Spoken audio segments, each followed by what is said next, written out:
Hello and welcome back to another fantastic interview with another amazing lady. Today I am very excited to have the amazeballs Elizabeth Hack. Elizabeth's aim in life is to help others to raise the bar in their own lives and business to effectively serve their families and communities.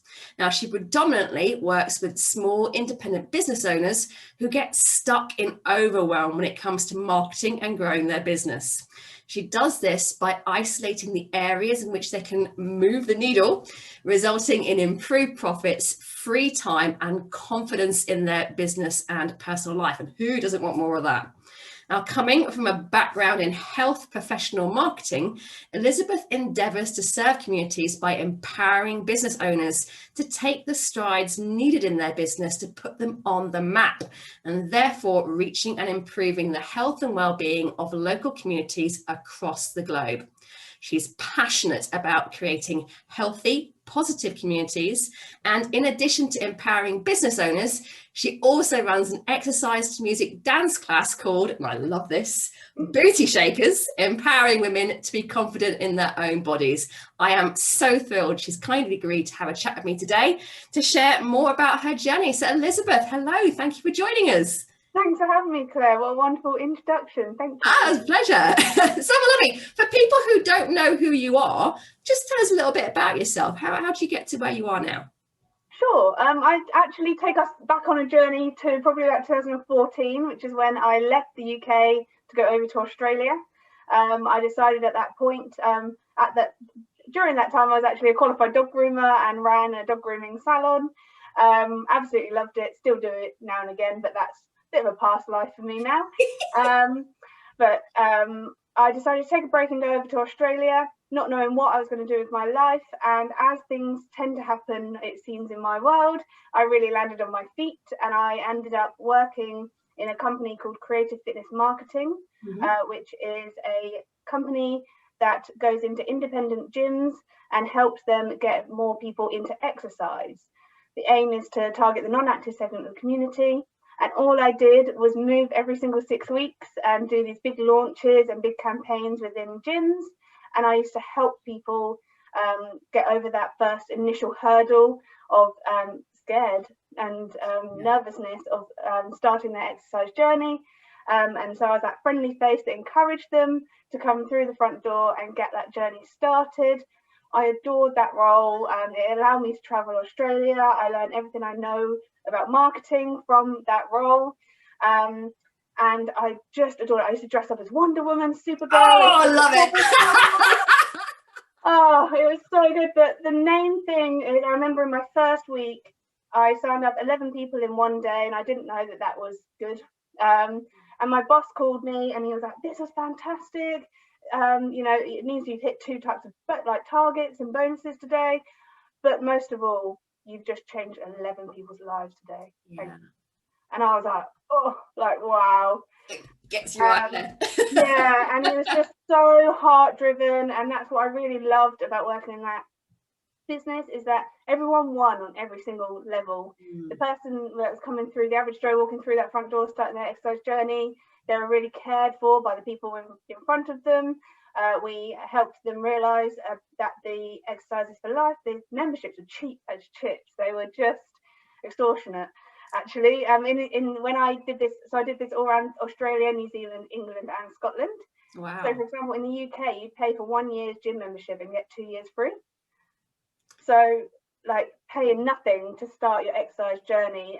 But I still stay in a lot of touch with people that I enrolled into the gym and that have really turned their lives around and changed their lives. So lovely. It was during that time that I decided to get qualified in exercise to music, because I've done a lot of dance in my background and I used to love going to classes. It was actually a dance class that really started my fitness journey personally when I was 18. So I just really loved it. I got qualified back then, but I didn't actually start my dance class until last year during the lockdown. Once I finished up with CFM, I decided to go back out to South Australia, because that is where I call Adelaide home still. And I decided to get a qualification to prove that I could do what I've been doing for the last 3.5 years for creative fitness marketing. So I went and studied, and I did a business marketing diploma. And it was during this time that chiropractic found me. So that always right. Everyone that I speak to who's involved with chiropractic is always chiropractic found me, never the other way around. It's so interesting. I'm so grateful as well. So I was in a shopping mall, got chatting to a lady that was doing a screening there. I didn't know she was doing a screening. I just saw that she had a crazy little thing stand up there at one of the sound machines. And I just got chatting to her because I used to know how boring it could get when you're stood in a shopping mall and no one wants to talk to you. So I was just being friendly, actually. And she jumped me on the sound machine, and I was 7 kilos heavier in one leg than the other. And she recommended that I started under chiropractic care, which I did. Saw huge benefits in my weight, in my stress management, and just overall well-being in life. I felt taller as well. I highly recommend it for anyone that's not yet under chiropractic care. But I also was very blessed because the chiropractic clinic that I ended up in was the chiropractic clinic of the president of the South Australian Chiropractic Association, Dr. Mario Stefano. So it was one of his associates that was looking after me, and within 2 weeks they needed a new front desk person, a clinic associate, a CA. So they asked me if I would be interested in the role. I jumped at it because I could see that this is another avenue to help people. And once they asked me to come to interview, which is where I met Mario. Once he found out about my marketing background, he was like, oh, results. Now got a new marketing manager and CA. So then I started doing marketing campaigns for them using the techniques that I'd learned from CFM, and I got told off. I brought in too many new patients. I completely overwhelmed the clinic, and he was like, yeah, I think I'll let you go and do expos for some of my other friends that have got clinics locally. So yeah, it was a fantastic experience. So once my visa finished in Australia, I came back to the UK, and it was through the president. So it's actually Melissa Sanford that connected me with Ryan Ryder. And that is how I ended up working with Ryan Ryder in DC Practice Growth. Throughout my 2 years with him, I've grown exponentially, spoken on stage. And the main thing is that I now work with 80 plus amazing chiropractors all across the globe, and all I do every single day is help them market and grow their businesses so that we can influence and help the communities around the globe to be healthier and happier. And even despite these times, we have managed to do that, and I adore my role. I love helping people every day, and I just feel like my journey through life is to serve people, and I feel like I'm serving them at an even higher level now. Fantastic. That's amazing. Thank you, Elizabeth. And in fact, I will do a shameless plug for Ryan. You know, his DC Practice Growth is something that my other half has been involved with for a significant amount of time. And so I first met you, Elizabeth, probably a few years ago now, when you joined Ryan, and it's just been fantastic the way everyone just gets stuck in that team, and everyone helps each other, and it's an amazing community, and we've seen firsthand the effects that can have on your practice growth and how you then serve your clients. So really, really key. So you mentioned with regards to your work with Ryan, I know you're currently the client success coach. So how did you first get in with Ryan, and how did you then move towards being the client success coach? So it happened really naturally. All great leaders will see the genius within their team, which Ryan is fantastic at. But the main thing was, as soon as I took on the role and I started talking with the other inner circle members, which at the time when I first joined, there was only 40 of them, you guys being one of those.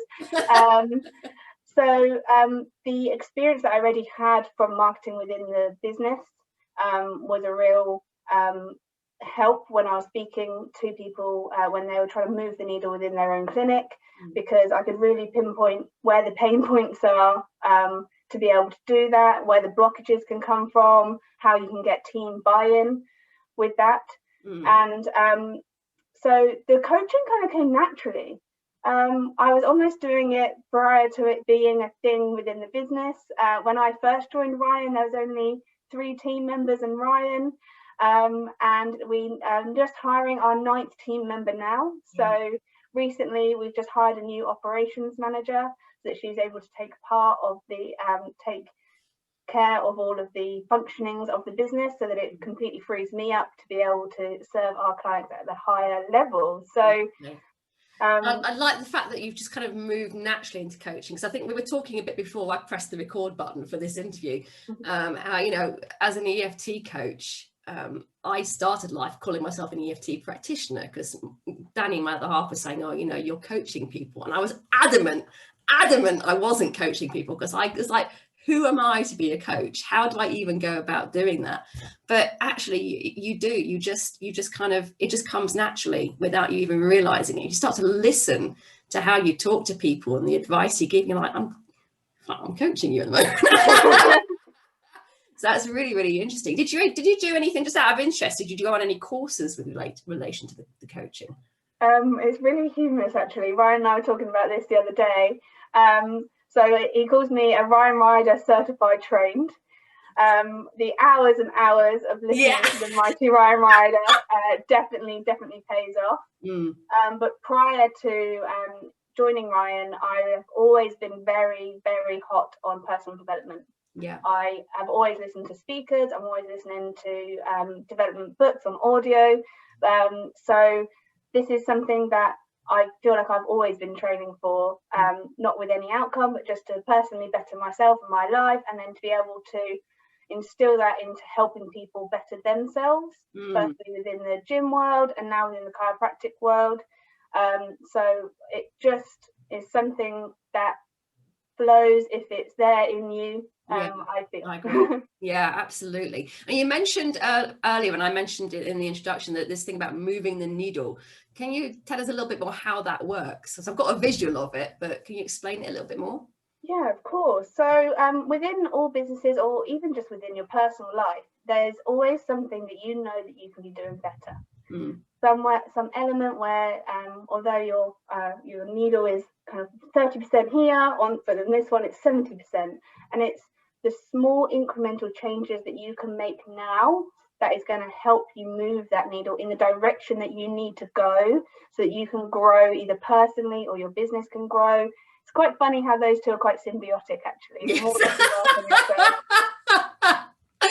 Yeah, especially when you have your own business, it's very difficult to pull them apart. When I go and see my EFT coach, you know, it's like, I'll give me a personal win and a professional win. I'm like, they're exactly the same.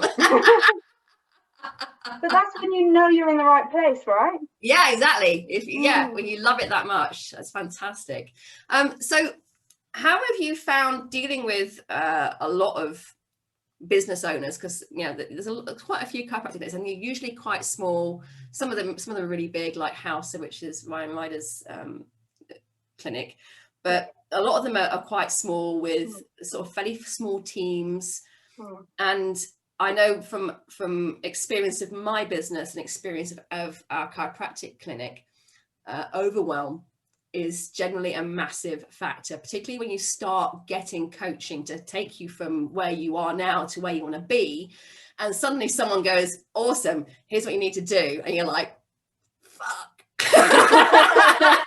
How do you cope with overwhelm, Elizabeth, and how do you help others to cope with it? Oh yes, overwhelm is something that's very, very common when you come into coaching, and particularly if you come into Ryan's world, because he has so many tools and tricks to help you make your business be as successful as his are. But yes, actually coming from the smaller clinics myself, I understand that overwhelm.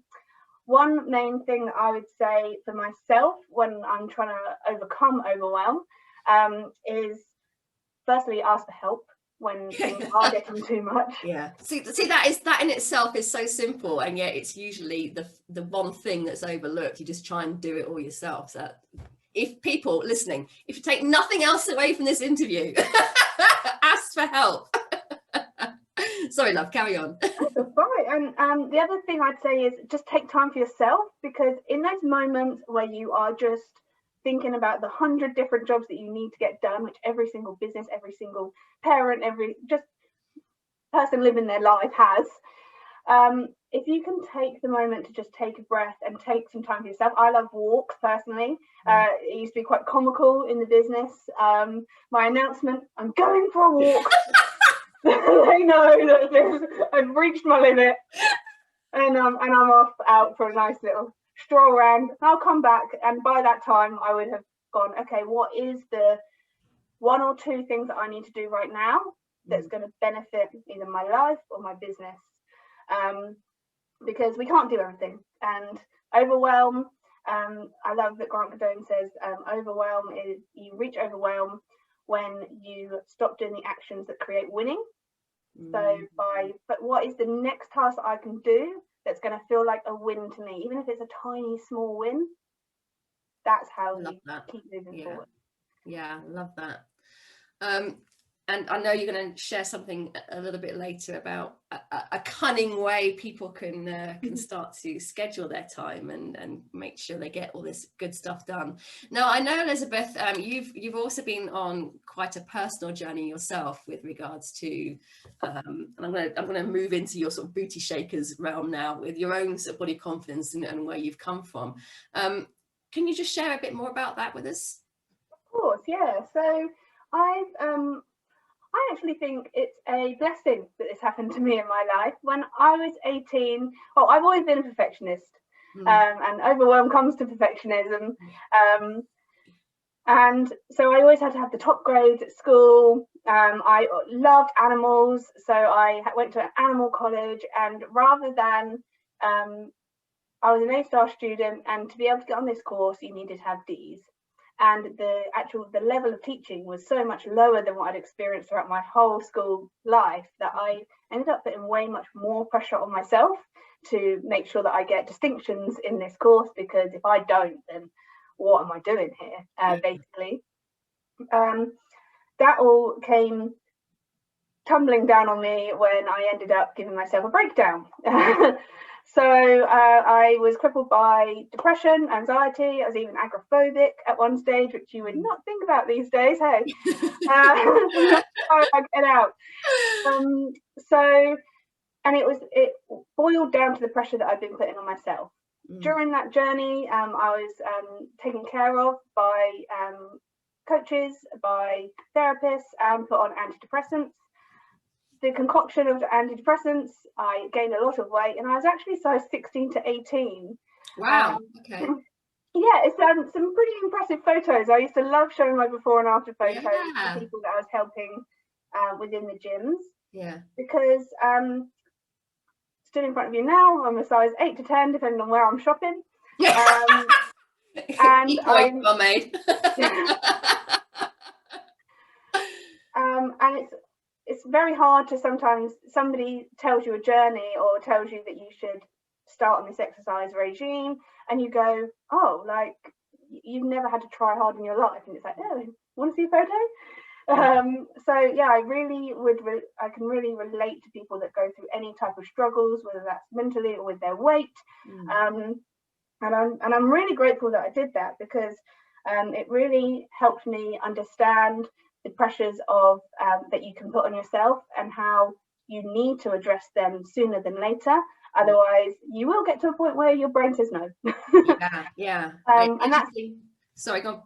I was just going to say, and that's probably why I've ended up dedicating my life to serving people. Yeah. It's interesting you mentioned the breakdown, because so many people who have started their journey, myself included, with a breakdown. When you're like, this is the worst, and this is the pits. But from that place, like you've said, you can then, I think it's almost you've got to experience that to then be able to start your journey to be something better, and to be able to relate the difference and empathize with people who are going through something that you have been through. Yeah, it definitely has given me really big mental fortitude, a lot of strength. And I think it helps you really understand that if somebody's mentioning that they're struggling, like that could be really serious, or that could just be they just need someone. But at the end of the day, it boils down to who can you help right now? And if you help somebody else, then you're going to help yourself as well. So sorry, going back to the fitness. Yes. So during that time, I actually moved to Wales to work with dog trainers, and I went from not really leaving the house, struggling with eating, struggling with everything to cope with what I was going through, to moving every single day. I wouldn't recommend this, but I was doing probably 10 miles a day walking these dogs, which is where I'd say if anyone's on a fitness journey right now, the smallest thing you can do is just do something like 10-minute walk. Yeah. And if you can do one thing once, even if it's once a week, if that's more than what you've been doing, that's the start of your journey, and you're going to get there. Yeah, I think that's really key. That's a really important thing you've just said, because so many people try and change everything all at once. The pain of where they are is so intense that they try and make all these different changes, and then it just ends up being unsustainable. So I think that's a really, really important point that you make, Elizabeth, just to take just one small action and start to implement, and then you can build on that. And actually, wellness doesn't just come from exercise. Like, it could be as simple as trying to drink a bit more water in your day. If you currently only drink 1 glass of water, if you can change that to 2 glasses, the effect that has on your body is huge. And imagine, and even, or the other way is your small changes. Oh, when I sit in front of the TV tonight, instead of eating a whole chocolate bar, I eat half a chocolate bar. Yeah. Yeah, or instead of 4 glasses of water, I have 2. Like, it was steady. I don't think I can get on board with that one.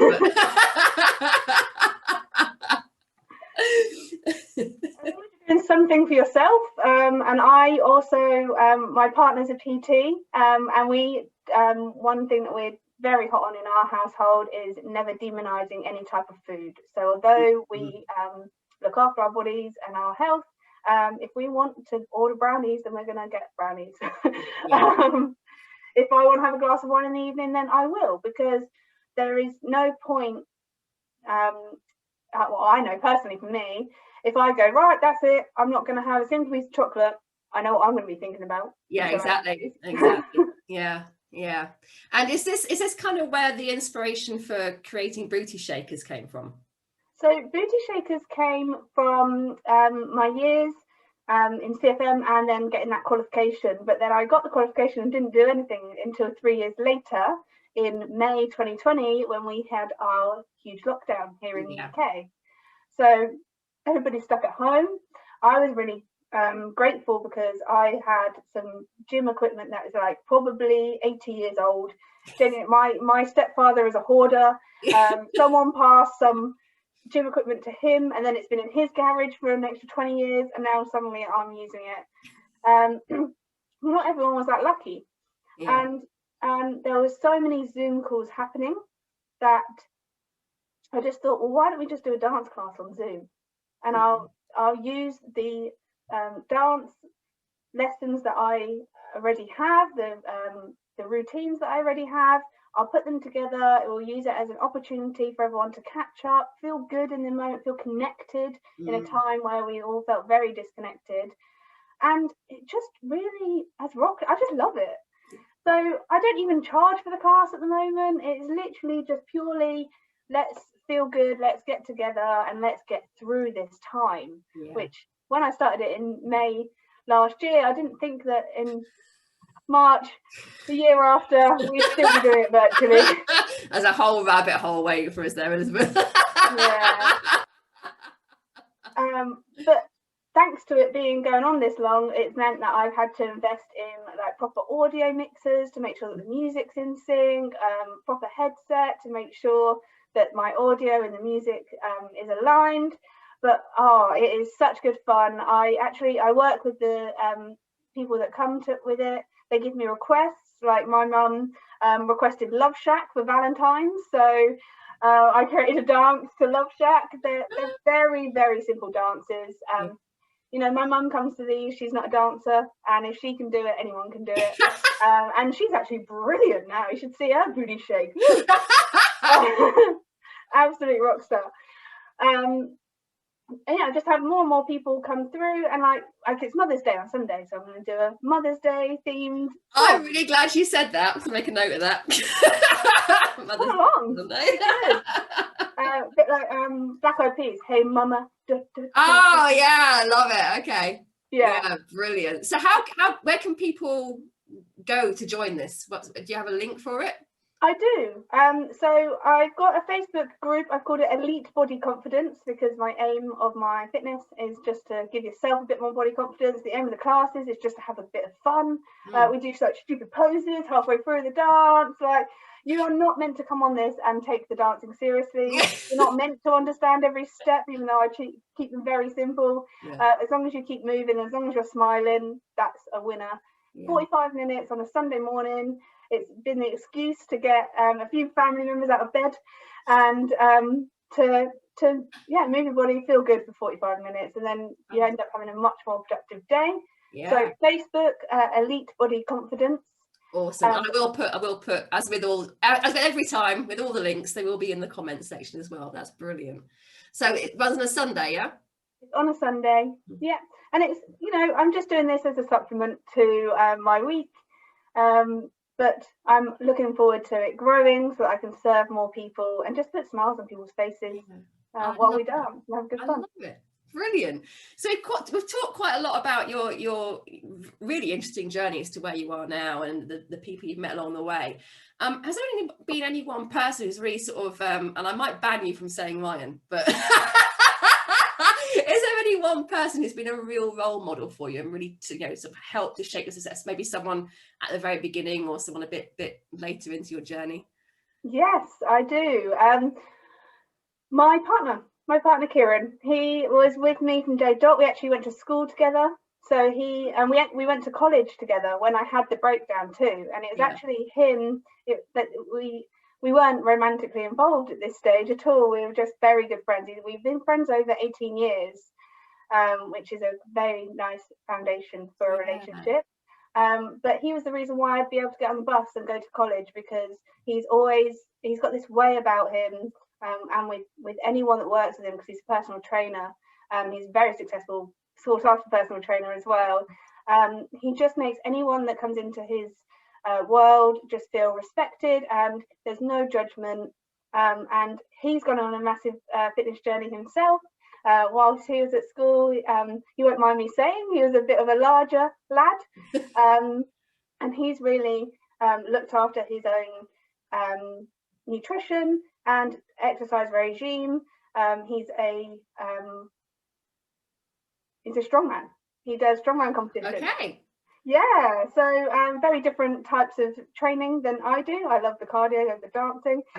He loves his weights, and his resilience, his commitment to just helping anyone through anything in life. And in fact, the fact that he doesn't feel, the other day we had a lovely conversation and I said, you know that you're like a really good friend to multiple people. Like, not many people speak to this many people regularly and know all the ins and outs of what's going on in their life and have that support for them, right? And he was like, what? He doesn't even notice that how incredible he is. So he's definitely my biggest role model in life. And they normally say behind every good man is a great woman, but for me, it's behind this great woman is a even better, fantastic man. I love that. And in relation to your personal growth journey, I know you've mentioned a few books before. Is there one particular book, and this is something I always ask my guests, because I make a note of it and then I go read them. Is there one book that you could recommend, and what would it be and why?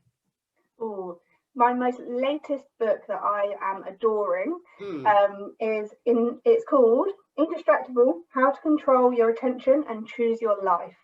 Nice. And it comes from the same author that from the book called Hooked, and it's all about how marketers use those pings on your phone to distract you, to get you to use their applications. And in this book, he unwinds it the opposite way, so that you can take back the ownership of your life and really hone in on the skills where my biggest takeaway is about time boxing your schedule, so that when you're in one moment, you're not distracted by another. For example, he tells the story about he asked his daughter what she wanted to be as a superhero when she grows up. Just as she was about to answer, he saw an email come up on his phone, and he now doesn't know what his daughter wants to be if she was a superhero when she grew up. Yeah. And it's those moments that chip away at your own self-worth. And, family members notice if you're asking them a question and then you're actually looking at your phone.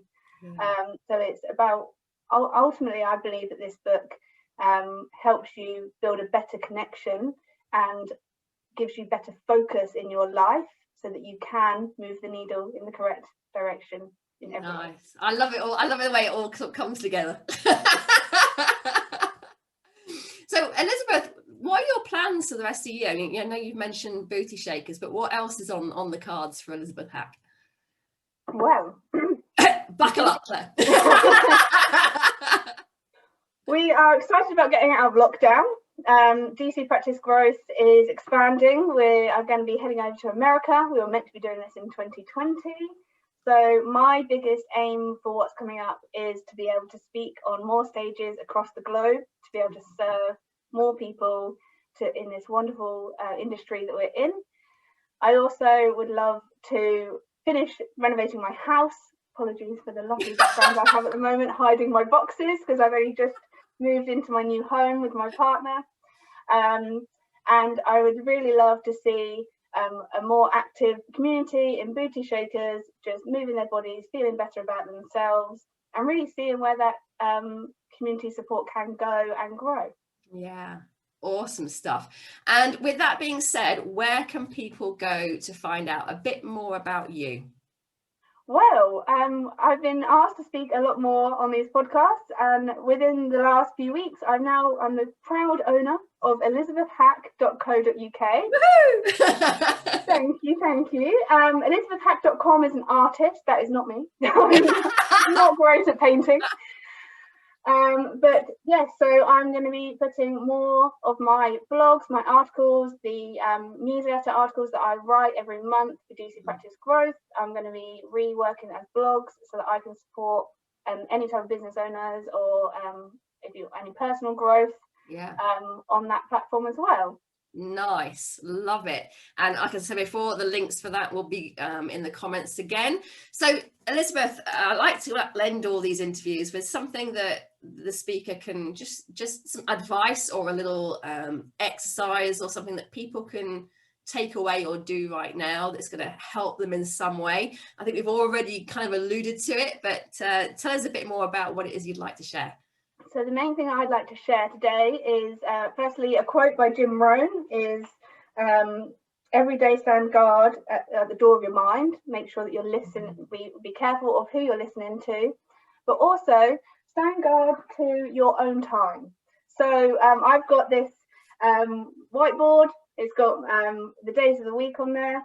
I use different coloured pens, and I use the methodology from Indistractable, which I used to use before I listened to the book, but now I've listened to the book, I've gone fully into it. I've always found the biggest impacts I've ever made in my life is when I follow this strategy, and I used to do it almost naturally. So now I know about it, so it's really exciting. So I can talk about why it works as well. So it's a method called time boxing. So this is where you choose what's going to be happening in your week based on your own personal values. So for me, exercise is one. So exercise is green, and at the start of the week, I know that on a Monday morning, Wednesday morning, Friday morning, I train, and on Sunday I do my booty shakers.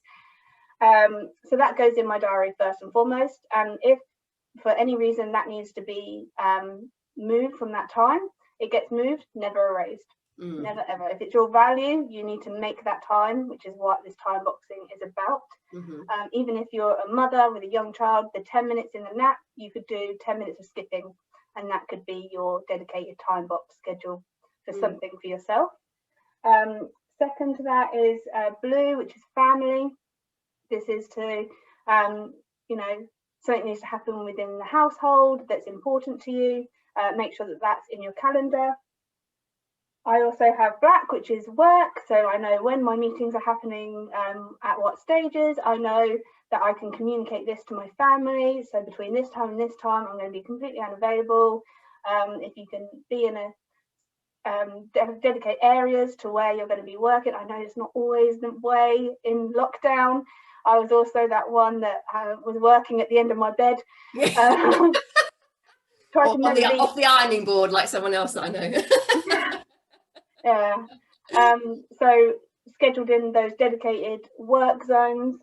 And then purple is personal development. So whether that's listening to an audiobook or a bit of meditation, whatever you need in your own life. Because if you can schedule your time around your values, then everything flows. Yeah. And if you leave your schedule blank, someone's going to fill it. Oh yeah. So that's great. So do you recommend having it on like a whiteboard like you've done, or will a piece of paper do? Or it really doesn't matter, as long as you've written it down somewhere that you can visually see it. The main thing about this is it also empowers you that you're able to say no when something comes up and it doesn't fit in your values, or it's not going to fit in a time box on that day. Rather than stress yourself out and try and fit it in, squeeze it in between this, like, sorry, but no, my next availability is next Tuesday. Yeah.